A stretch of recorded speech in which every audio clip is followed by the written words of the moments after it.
So to sum it all this up, disability kids and young adults have been fighting for decades for rights, to show recognition, to show ambition, to show inspiring other people, and just don't give up. I have a learning disability, but it did not stop me to get a license, a driver's license. It did not stop me to get my own car. It did not stop me to keep working at different types of jobs and learning different types of trades of jobs. It did not stop me to keep on learning, expanding everything around me. I may not understand certain stuff, but I do the best I can to understand a lot of stuff. Nothing isn't too short for anybody out here in this world. If they want to make it and do it and pursue it, who tell you can't? No, say you can. Unfortunately, there's some certain areas that a lot of disability people physically and mentally cannot do. But damn it, they are the hardest working people. They are the bravest people. They have the most sense of pride about themselves, and they are not givers. They do not give up easy. They refuse to give up, if anything. And they keep on thirst for knowledge. And that's me. I'm always thirsty for knowledge.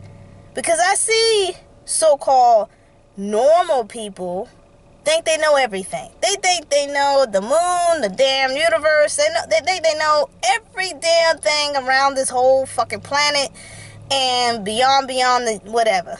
You don't know shit. Nobody doesn't know shit. Because every day we wake up out of the bed, we learn something new.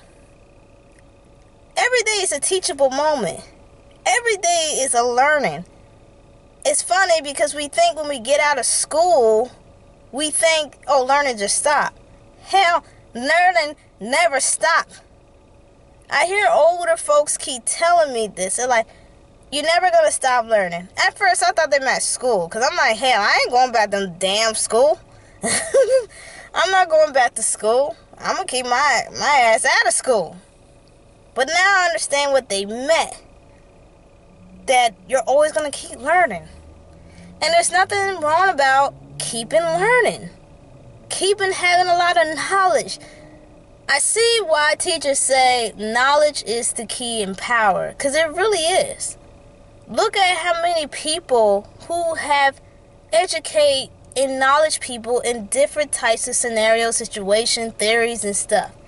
The positive side, they get rewards, prizes, and all kinds of stuff. And the sad thing about it, some people actually get killed because they're giving the world great knowledge and positivity.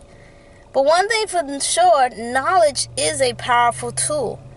And I kind of wish the world would just try to step back sometimes and just learn about a lot of people with disability. Because they really do put disability people in the back burner. And it's sad.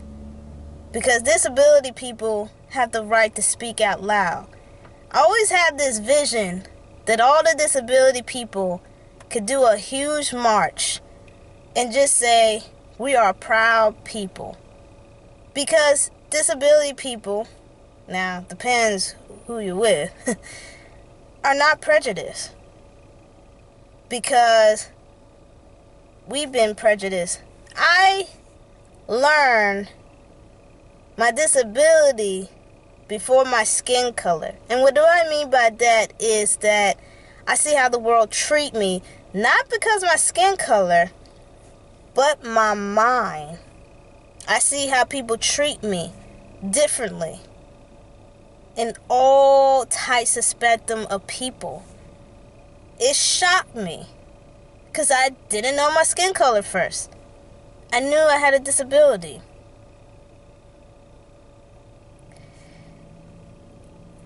Disability people had done a lot of things on this earth and they accomplished a lot of things. But you never hear about it. I will do a couple of researching about finding great inventors, inspirers, actors. There's so many disability people out here around the world who did astonishing things. It's just unfortunately they don't get praise about it, they don't get talk about it.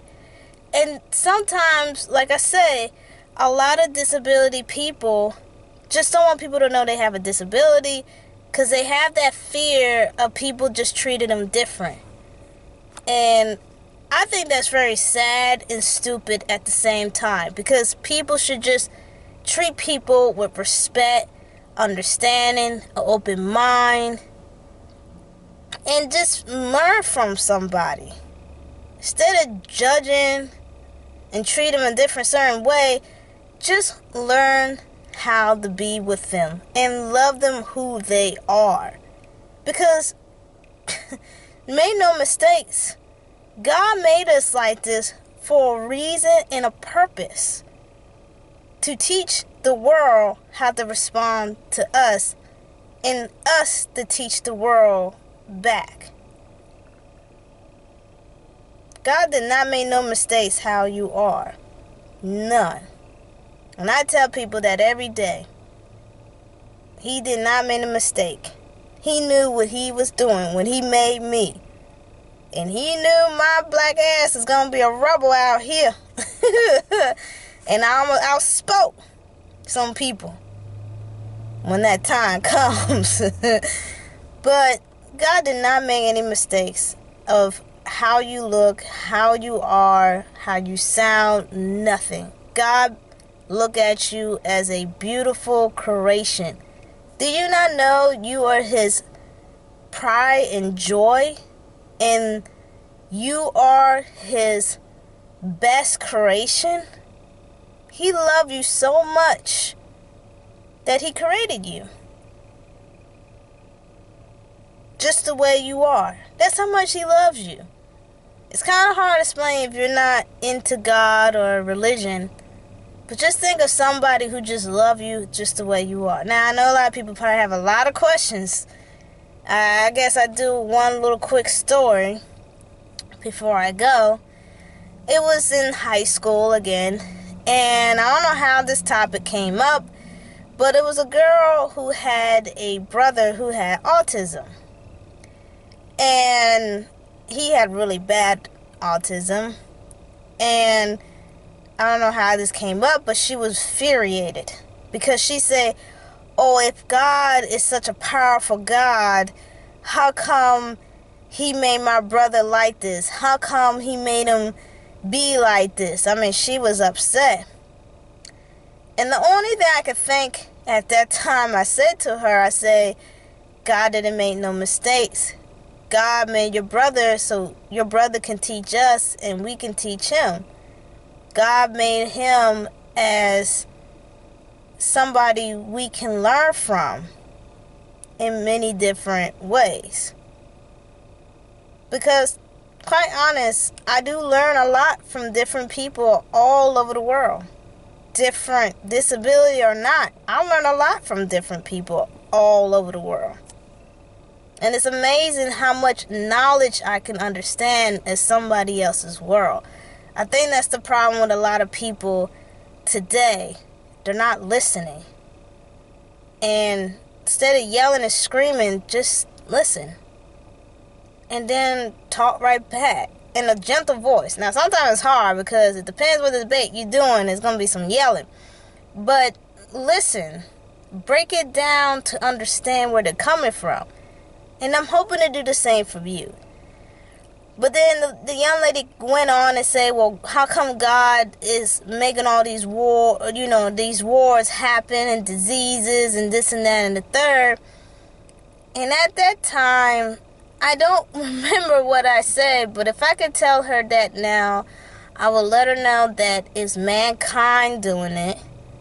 The devil's out here. He's running like a damn kid with a head off, just having a good time, jumping people's spirits and make them do evil stuff.